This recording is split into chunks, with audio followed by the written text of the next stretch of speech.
جب یہ فریج وغیرہ نہیں تھی، اس طرح کی جو ہے سہولتیں نہیں تھی، تو تازہ جو ہے کھانا ہی تو لوگ کھاتے تھے۔ اب تو یہ ہے کہ عورتیں بھی بڑی آسانی کے لیے کیا کرتی ہیں، کچھ چیزیں بنا کر کے فریج میں ڈال دیا، وہ ٹائم ٹائم سے جو ہے، وہ کبھی ہفتوں ہو جاتے ہیں کہ اسی کو نکال نکال کر کے بنا کر کے جو ہے پیش کر دیتی ہیں، اور لوگ کھاتے رہتے ہیں۔ لیکن آپ کسی ڈاکٹر سے پوچھیے کہ ٹھیک ہے اس میں اسمیل تو نہیں آتی، لیکن کیا وہ اپنی اصلی حالت پہ چیزیں باقی رہتی ہیں؟ کیا اس کے جو ہیلتھ کے فوائد ہیں، جو بینیفٹس ہیں، وہ پورے باقی رہتے ہیں اس کے اندر؟ کوئی بھی ڈاکٹر آپ سے یہی کہا کہ نہیں رہ جاتے ہیں، بہت فرق آ جاتا ہے اس کے اندر۔ تو یہ لحمن طریہ، اسے نوٹ کرنا تھا پہلے آپ کو، تازہ گوشت۔ کبھی کبھی ہمارے ان بھائیوں کو ہم یاد کرتے ہیں جو سمندر کے قریب رہتے ہیں، تو ہم ان سے یہی کہتے ہیں کہ بھئی آپ لوگ تو بڑی نعمت میں ہیں، کہ آپ لوگ چاہیں تو آپ لوگوں کو بالکل تازہ مچھلی مل جائے۔ سمندر سے جو مچھلیاں پکڑنے والے جاتے ہیں، پکڑ کر کے لاتے ہیں، تازہ تازہ جو ہے وہاں سے آپ خرید کے کھا سکتے ہیں۔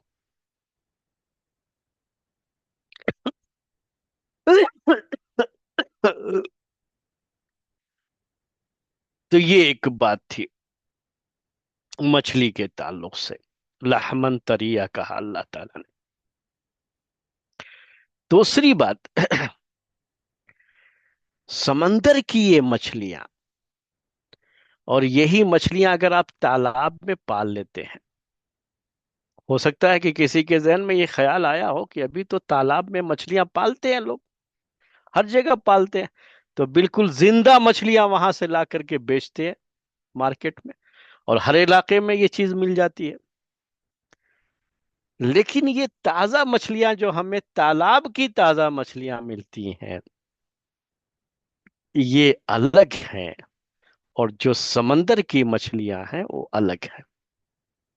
صحت کے لحاظ سے دیکھیں گے تو دونوں میں بہت فرق ہے، اور کسی بھی ڈاکٹر سے آپ یہ کنفرم کر لیجیے، وہ سمندر کی مچھلی کا کچھ الگ ہی جو ہے اس کے اندر جو چیزیں پائی جاتی ہیں وہ الگ ہی ہوتی ہیں، اور جو یہ تالاب کی مچھلیاں ہوتی ہیں بہت ہی کم جگہ میں جو یہ پلتی بڑھتی ہیں، تو ان کے اندر جو گوشت بنتا ہے اس کے اندر وہ چیز نہیں ہوتی جو سمندر کی مچھلی کے اندر چیز آتی۔ فائدہ اس میں بھی ہے، یعنی دوسرے گوشت کے مقابلے میں پھر بھی یہ بہتر ہی ہے، ایسا نہیں ہے کہ اس میں فائدہ کچھ نہیں ہے، یا اس کو ہمیں نہیں کھانا چاہیے، پھر جو ہے یہ ہمارے لیے نقصان ہے، یا میں آپ کو منع کرنے کے لیے یہ بات کر رہا ہوں، نہیں، میں تو یہاں صرف کیا ہے کمپیئر کر رہا ہوں کہ جو سمندر کی مچھلی، وہ تازہ مچھلی مل جائے آپ کو، تو اس کے بہت فائدے ہیں، جس کو اللہ تعالیٰ نے یہاں احسان کے طور پر ذکر کیا ہے، اپنی نعمتوں کو گناتے ہوئے ذکر کیا ہے کہ اس سمندر کو ہم نے تمہارے تابع کیا، جس کا ایک بڑا فائدہ تم کو کس شکل میں ہو رہا ہے کہ تم تازہ گوشت وہاں سے پاتے ہو اور کھاتے ہو، تازہ مچھلیاں لے کر کے کھاتے ہو۔ تو ایک تو یہ ہو گیا، دوسرا کیا ہے مچھلیوں کے تعلق سے بتا رہا تھا آپ کو کہ اللہ تعالیٰ نے مچھلیوں کو ایسا بنایا، اور ہمارے لیے اس میں جو احکام رکھے وہ یہ کہ ہم تازہ مچھلی اور وہ مچھلی جو مر چکی ہو، ہم دونوں کھا سکتے ہیں، دونوں کو جائز قرار دیا ہمارے لیے۔ تو سمندر میں جو جانور ہیں، اگر وہ مر بھی جاتے ہیں نا، اس کو ذبح کرنا یہ شرط نہیں رکھا جیسے اور جانوروں کے لیے ہوتا ہے، جو خشکی کے جانور کہلاتے ہیں، جس میں یہ ہے کہ ہم اللہ کے نام سے ذبح کریں گے تو کھانا جائز ہے۔ وہ بھی سارے جانوروں کو جو ہے جائز نہیں قرار دیا، اس میں بھی جن جانوروں کو جائز قرار دیا کھانے کے لیے، وہ کب جائز ہوگا؟ جب اللہ کے نام سے اسے ذبح کریں گے، بسم اللہ کر کے ذبح کریں گے۔ لیکن سمندر کی مچھلی میں یہ بھی نہیں رکھا اللہ تعالیٰ نے، ایسی نعمتی چیز ہے یہ، ایسی بڑی نعمت ہے اپنے ہمارے رب کی کہ کہا کہ سمندر کی تو ہر چیز کھاؤ. کہتے ہیں سمندر کا ہر جانور حلال. خشکی میں تو رکھا ہے اللہ تعالیٰ نے یہ کہ آپ کو کچھ جو ہے چیزیں جائز رکھیں، اور کچھ جانوروں کو منع بھی کر دیا کہ اس کا گوشت نہیں کھا سکتے. لیکن سمندر کے بارے میں ایسا نہیں، سب کھاؤ، سب جائز قرار دیا. اور اس میں بھی کیا ہے کہ اس میں ذبح کرنے کی بھی کنڈیشن نہیں رکھی اللہ تعالیٰ نے. کہا مری ہوئی ہو تو بھی کھاؤ، جو تمہارے لیے سب جو ہے جائز ہی، کیونکہ وہ سمندر کی ہے. تو یہ سمندر کیا کہا کہ ہم نے سمندر کو تابع کر دیا جس سے تم فائدہ اٹھا سکتے ہو. تو یہاں اگر جانور مر بھی جاتا ہے نا، تب بھی ہم اس سے فائدہ اٹھا سکتے ہیں. کیونکہ جو مردہ جانور ہوتا ہے خشکی کا، اس سے پھر انسانی صحت کو نقصان پہنچتا ہے. لیکن یہ جو جانور سمندر کا ہے، اس سے نقصان نہیں پہنچتا. اگر مردہ بھی ہے تب بھی نقصان نہیں پہنچے گا اس کو. تو کہا وہ بھی کھاؤ، وہ بھی جائز ہے. جب ہم احرام کی حالت میں ہوتے ہیں نا، حج یا عمرے کے لیے جاتے ہیں، تو شکار کرنا حرام قرار دیا اللہ تعالیٰ نے. لیکن اگر سمندر کا سفر، پہلے لوگ کرتے تھے سمندر کا سفر، اب تو نہیں ہے، وہ تصور نہیں ہے. اس میں جا رہے ہو تو کچھ بھی مسئلہ نہیں، کوئی مسئلہ نہیں. جاؤ شکار کر کے کھا بھی سکتے، سب جو ہے جائز قرار دیا اس کے اندر. تو یہ اللہ تعالیٰ کا کتنا کرم ہے کہ سمندر کو عام حالات میں ایسا ٹھہرا ہوا بنایا کہ جہاں ہم آسانی سے جا کر کے مچھلیاں پکڑ کر کے اسے کھا سکتے ہیں. اور تازہ گوشت مچھلیوں کا اللہ تبارک و تعالیٰ نے بطور ہمارے لیے، بطور نعمت اور احسان کے اس کا ذکر فرمایا. اس کے بعد دیکھیے وَتَسْتَخْرِجُوا مِنْهُ حِلْيَةً تَلْبَسُونَهَا. دوسرا کیا سمندر کا جو سمندر کو ٹھہرا ہوا بنایا کہ عام حالات میں اس میں طوفان نہیں رہتا ہے سمندر میں، اور آسانی سے انسان اس پہ سفر کر سکتا ہے، جا سکتا ہے. یہاں تک کہ سمندر کے پانی کے اندر بھی جا سکتا ہے، ڈبکیاں لگا سکتا ہے. ڈبکیاں لگا کر کے سمندر کے اندر نیچے اللہ تبارک و تعالیٰ نے اس کے پانی کی سطح کے جو ہے سطح، جو پانی کے اندر کی جو سطح ہوتی ہے زمین کی سمندر میں، وہاں ہمارے لیے فائدے کی بہت سی چیزیں رکھتی ہے. تو کہا کہ وَلِتَسْتَخْرِجُوا مِنْهُ حِلْيَةً تَلْبَسُونَهَا، اور تاکہ تم اس سمندر سے زیورات نکال سکو. تلبسونہا، جن زیورات کو تم پہنتے ہو. تستخرجون کہتے ہیں نکالنا، نکال کے باہر لانا. منہ یہ یعنی سمندر سے. حلیتن کہتے ہیں زیور کو، جو عورتیں زینت کے لیے پہنتی ہیں وہ زیور حلیتن کہتے ہیں. تلبسونہا، تم پہنتے ہو. تو تم جو ہے اسی سمندر کی گہرائی میں جا کر کے اس کے پانی کو اللہ تعالیٰ نے اس طرح سے ٹھہرا ہوا بنایا تمہارے لیے کہ تم اندر ڈبکی لگا سکتے ہو اس کے اندر. اور ڈبکی لگا کر کے تم نیچے سے بڑے قیمتی موتیاں جو اندر پائی جاتی ہیں سمندر کے، بڑی قیمتی قسم کے پتھر ہوتے ہیں جو پائے جاتے ہیں، جو زیورات میں استعمال کیے جاتے ہیں. کہا کہ تم وہاں سے نکال کر کے لا کر کے زیورات بنا کر کے تم پہنتے ہو اسے. اس سمندر کو اللہ تعالیٰ نے تمہارے لیے اس طرح سے تابع کر دیا ہے، اور تم اس سے یہ فائدہ بھی اٹھاتے ہو.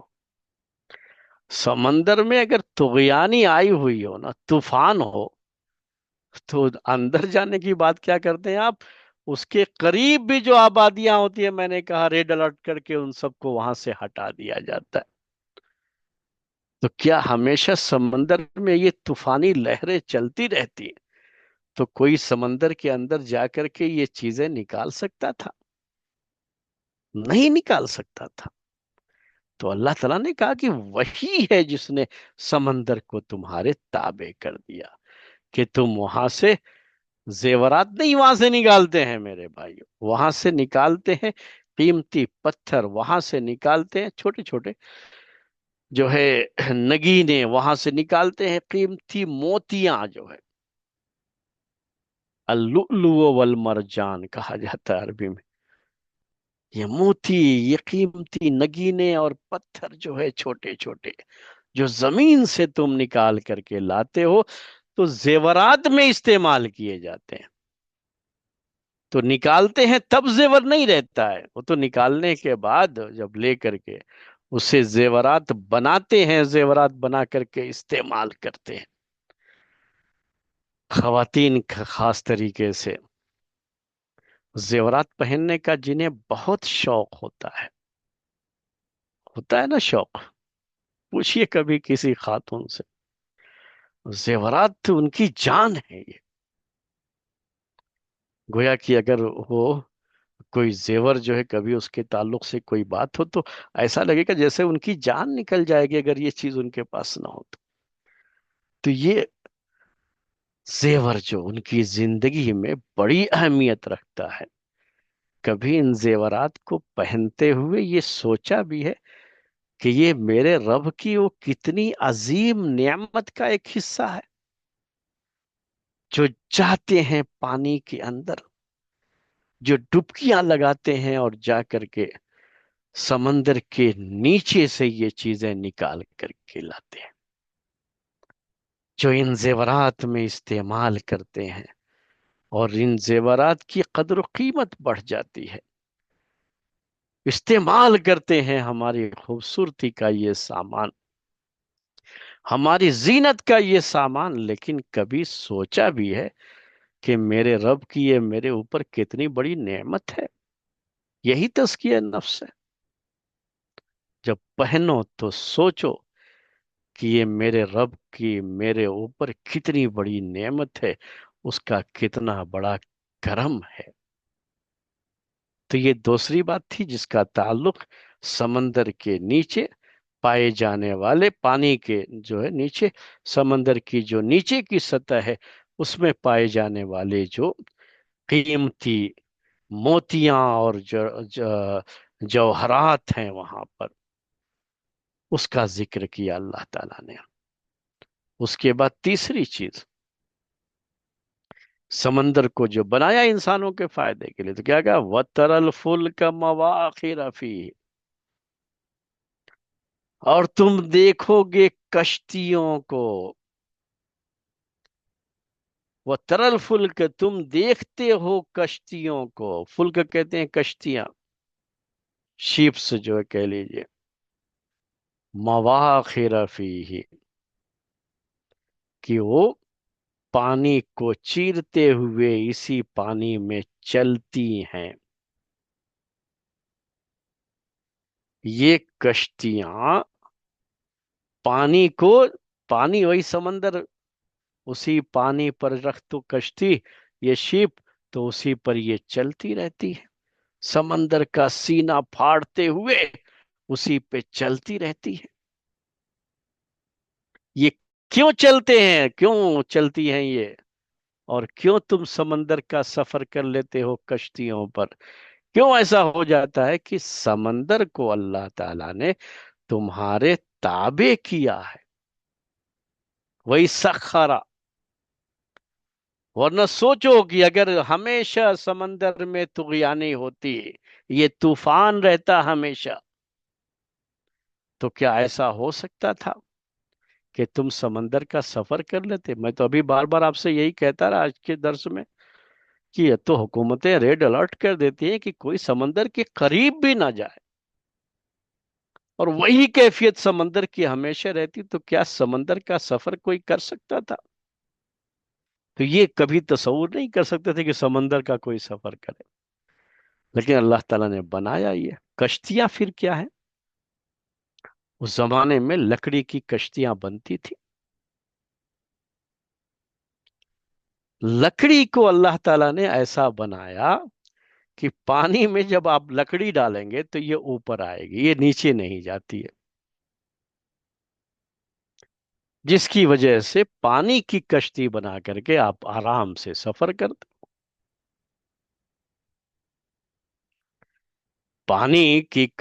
یہ لکڑی کی کشتی بنا کر کے پانی پر آرام سے سفر کرتے، کیونکہ لکڑی نیچے نہیں جائے گی. لکڑی کا حساب یہ ہے کہ لکڑی پانی میں جب ڈالو گے نا تو یہ اوپر آ جاتی ہے. تو یہ کس نے بنایا لکڑی کو ایسا؟ کبھی یہ کشتیاں استعمال کرتے ہوئے سوچا یہ کہ یہ اندر کیوں نہیں جا رہی ہے؟ کس نے کیا ہے یہ؟ کس نے سمندر کو ایسا بنایا؟ کس نے سمندر کو یہ حکم دیا کہ جو ہے لکڑی نیچے نہیں اوپر رہنا چاہیے؟ کس نے جو ہے لکڑی کو ایسا بنایا کہ وہ پانی کے اندر ڈوبے نہیں؟ اللہ تعالیٰ نے بنایا. کس کے لیے بنایا؟ ہمارے لیے بنایا. اور پھر اسی سے ہم کشتیاں بنا کر کے کیا کرتے ہیں؟ سمندر کا سفر کرتے ہیں.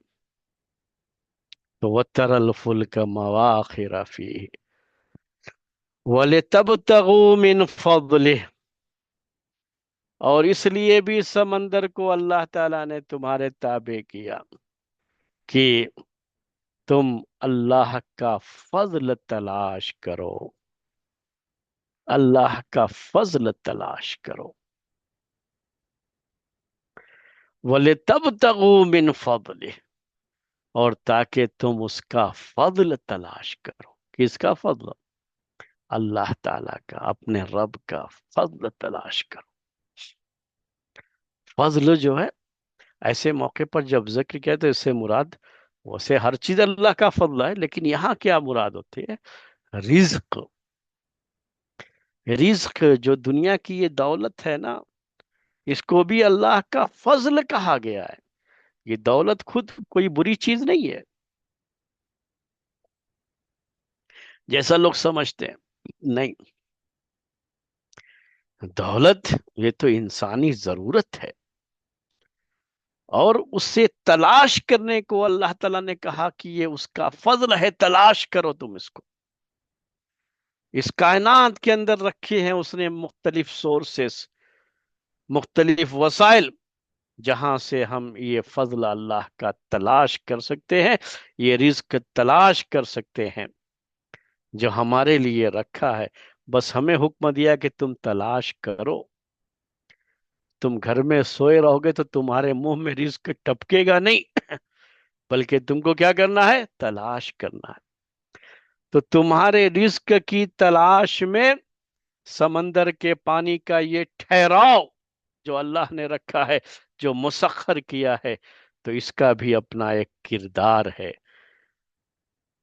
اور اس کی وجہ سے تم سمندر سے فائدہ اٹھا رہے ہو، اور تم کو اس کا فائدہ پہنچ رہا ہے. تم اپنا اللہ کا فضل تلاش کرو.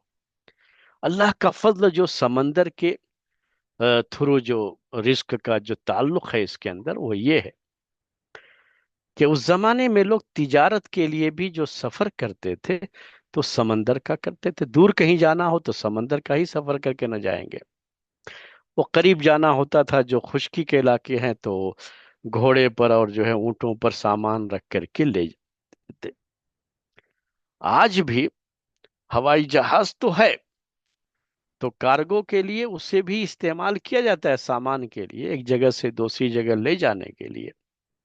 لیکن جو دور کے علاقے ہیں وہاں اگر سامان ایک جگہ سے دوسری جگہ جانا ہے تو پانی کے جہاز کا ہی استعمال کیا جاتا ہے. تو پانی کے جو جہاز چلتے ہیں سمندر میں، تو اس سے لوگوں کی تجارتیں جڑی ہوئی ہیں، اور یہ تجارتیں ان کے لیے روزی روٹی کا بڑا جو ہے سامان ہے. اگر یہ سامانوں سے لدے ہوئے جہاز ہمیشہ جو ہے طوفان کی لہروں میں آ جائیں اور سب کی سب ڈوب جائیں تو ہمیشہ تو مال ڈوبتا رہتا ہے نا میرے بھائیوں. ابھی بھی کبھی کبھی کہہ رہا ہوں کہ ہوتا ہے تو ڈوب جاتا ہے، وہ بھی اللہ تعالیٰ نے رکھا ہے کہ کم سے کم انسان یاد تو کرے اس کی نعمت کو.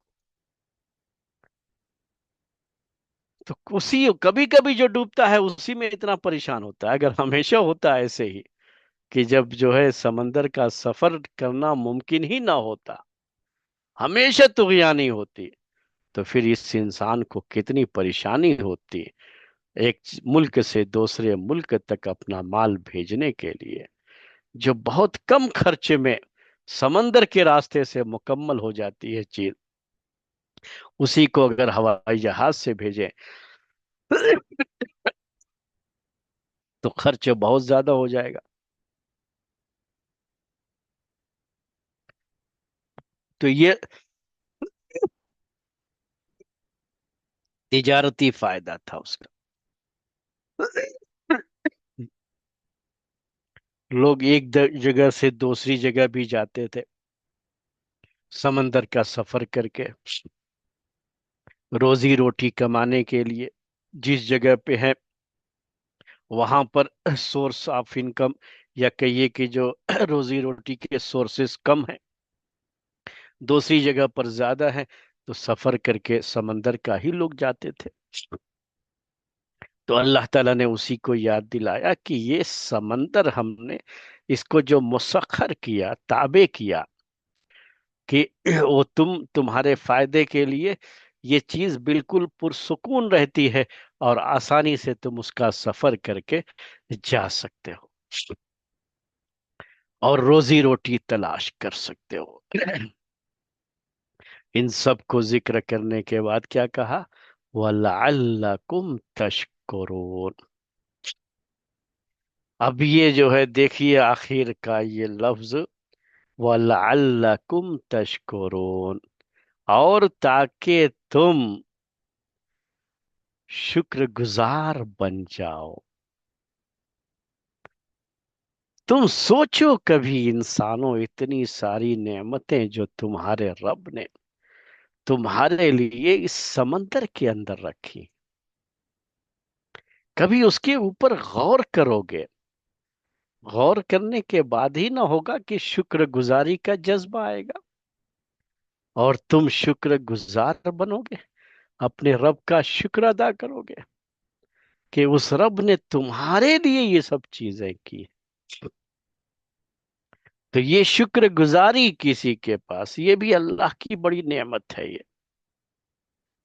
تو اس نعمت کے لیے اللہ تعالیٰ نے کہا یہ سب چیزیں رکھی اور یاد دلا دی کہ اس کے ذریعے سے بھی تم اللہ کے شکر گزار بندے بن سکتے ہو. اور جو جتنا اپنے رب کا شکریہ ادا کرتا ہے، شکر گزار بندہ ہوتا ہے، اللہ تعالیٰ اسے اپنی نعمتوں سے مزید نوازتا ہے. یہی نہ قانون ہے، یہی قدرت کا قانون ہے، یہی اللہ تعالیٰ کا نظام ہے. کیا ہے وہ؟ کہ جتنا شکر ادا کرو گے اور دے گا، لیکن ناشکری کرو گے تو نعمتیں اللہ تعالیٰ کی پھر برقرار نہیں رہتی ہیں، اور پھر وہی طوفانوں کا مسئلہ آتا ہے. انسانوں کو ان کی ناشکری یاد دلانے کے لیے کہ تم ناشکرے ہو، تمہیں سمندر جیسی نعمت کا شکر کا تمہیں گیان نہیں ہے، تمہیں تصور نہیں ہے، تمہیں اس کا احساس نہیں ہے. وہ احساس دلانے کے لیے کیا ہوتا ہے؟ طوفان آ جاتا ہے کہ اب تو کم سے کم اس کا شکر ادا کرو کہ ہم کو اللہ تعالیٰ نے یہ کتنی بڑی نعمتیں رکھی تھی، ہم نے اس کی اتنی ناقدری کی. اور طوفان کا ایک تھوڑا سا حصہ، تھوڑا سا جو ہے اس کا ایک منظر جو ہے دکھا دیا تو پھر سب بے بس ہو جاتے، لاچار ہو جاتے.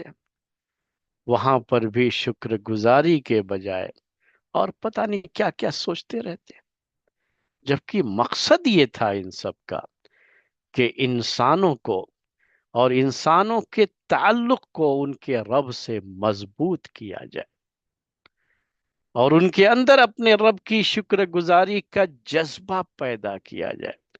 کہیں ناشکری آ گئی ہے تو ناشکری کا خاتمہ ہو، اور یہ شکر گزار بندے بنے۔ کتنی کوئی انسان کبھی بیٹھ کر کے سوچے کہ اللہ تعالیٰ نے ہم کو کتنا اچھا رکھا ہے، اللہ تعالیٰ کی اسی زمین پر نہ جانے کتنے لوگ ہم سے زیادہ پریشان ہیں، اور ہم کو اللہ تعالیٰ نے کتنا اچھا رکھا ہے۔ کبھی شکر گزاری ہو تو پھر شکر گزار بن کر کے رہیں، تو اللہ تعالیٰ کہا کہ وہ اور دیتا ہے اور دے گا۔ ناشکروں کو دنیا کے اندر بھی میرے بھائیوں اللہ تعالیٰ کی طرف سے کوئی سکون نہیں ملتا، اور اسی طرح سے آخرت میں جو عذاب ہے وہ تو ہے ہی۔ ایک چھوٹی سی مثال عورتوں کے بارے میں اللہ کے رسول صلی اللہ علیہ وسلم نے دی، یہ ناشکری والی بات کر رہا ہوں، جو ناشکری کا مزاج ہے نا، یہ بڑا خطرناک مزاج ہوتا ہے یہ، اور اللہ تعالیٰ کو یہ سخت ناپسند ہے۔ یہ تزکیے نفس کا یہ پہلو ضرور نوٹ کر کے آپ جائیے آج۔ عورتوں کے تعلق سے چھوٹی سی مثال دی آپ نے ان کو نصیحت کرتے ہوئے کہا کہ میں نے تم کو جہنم میں زیادہ دیکھا ہے، عورتوں کے کو کہا، ان کے مجمع میں جا کر کے ان کے سامنے کہا کہ انی رأیت کن اکثر اہل النار، کہ میں نے تم کو جہنم میں زیادہ رہنے والے، جو جہنم میں زیادہ جن کو جانا ہے یا جن کو داخل کیا جائے گا، میں نے زیادہ کن کو دیکھا؟ عورتوں کو دیکھا۔ تو ان عورتوں کے ذہن میں یہ بات نہیں ہے بھائی کہ یہ مرد عورت کا مسئلہ کیا ہو گیا، کیوں عورتوں کو جو ہے زیادہ رکھا گیا، کیوں ایسا ہوا؟ یہ کوئی عورتوں کی طرف سے کوئی نمائندہ بن کر کے اللہ تعالیٰ پر اعتراض شروع کر، تو ویسا نہیں انہوں نے کہا۔ یہ جو ہے جاننا چاہا صحابیات نے کہ آخر وہ کون سا گناہ ہے، کون سی غلطی ہے عورتوں میں، جس کی وجہ سے ان کو جہنم میں زیادہ جانا پڑے گا۔ تو آپ نے دو باتیں بتائی۔ ایک بات کیا بتائی کہ تکثرن اللعن و تکفرن العشیر، کہ تم لعن تان زیادہ کرتی ہو۔ لعن تان کا کیا ہے، کیا مطلب ہوتا ہے؟ یہ وہی برا بھلا کہنا، زبان پر کوئی کنٹرول نہیں، کچھ بھی آیا بک دیا۔ تو یہ وجہ بتائی اللہ کے رسول صلی اللہ علیہ وسلم نے۔ اور دوسری جو وجہ بتائی وہ کیا ہے؟ تکفرن العشیر، تم شوہروں کی نافرمانی کرتی ہو۔ بتاؤ ایک شوہر ایک عورت کو دیتا ہی کیا ہے؟ دو وقت کا کھانا اور کپڑے سال میں پہننے کے لیے، یہی نہ ہوتا ہے؟ گھروں میں اور کیا ملتا ہے کسی عورت کو اس کے شوہر کی طرف سے؟ یہی نا جو کہا جاتا ہے نا کہ شوہر جو ہے بیوی کا خرچہ برداشت کرتا ہے، تو وہ خرچے پہ کیا ذکر کرتے ہیں؟ یہی نا ذکر کرتے ہیں۔ دنیا میں ہر عورت کو یہی ملتا ہے، اس کو کھانا ملتا ہے، رہنے کی جگہ ملتی ہے اپنے شوہر کے ساتھ، اور کیا ہے؟ ساتھ میں کپڑا ملتا ہے۔ یہی ہے اس کا سب کچھ، جس سے وہ اپنی شرمگاہ کو چھپا سکتی ہے۔ اتنا ہی مسئلہ، اس کے بدلے میں وہ بھی نہ جانے کتنے کام کرتی ہے، یا شوہر کو اس سے کتنا فائدہ ہوتا ہے۔ لیکن انہی چیزوں کی ناشکری پر کیا کہا اللہ کے رسول صلی اللہ علیہ وسلم نے کہ تم شوہروں کی ناشکری کرتی ہو، تم جہنم میں زیادہ جاؤ گی اس کی وجہ سے۔ تو جہنم میں تم کو زیادہ دیکھا تو اس کی ایک بڑی وجہ یہ شوہروں کی ناشکری ہے۔ اب بھائی شوہر دیتا کیا ہے؟ یہ معمولی چیز، وہ بھی اللہ تعالیٰ کا دیا ہوا اس کے پاس۔ تو جس رب نے اتنی ساری نعمتیں دے رکھی ہیں، جن نعمتوں کو ہم گننا چاہے تو شمار نہیں کر سکتے، اس کی جو ناشکری کر رہا ہے وہ کتنا بڑا گنہگار ہوگا، سوچو ذرا۔ وہ سوچنے کا پہلو ہے۔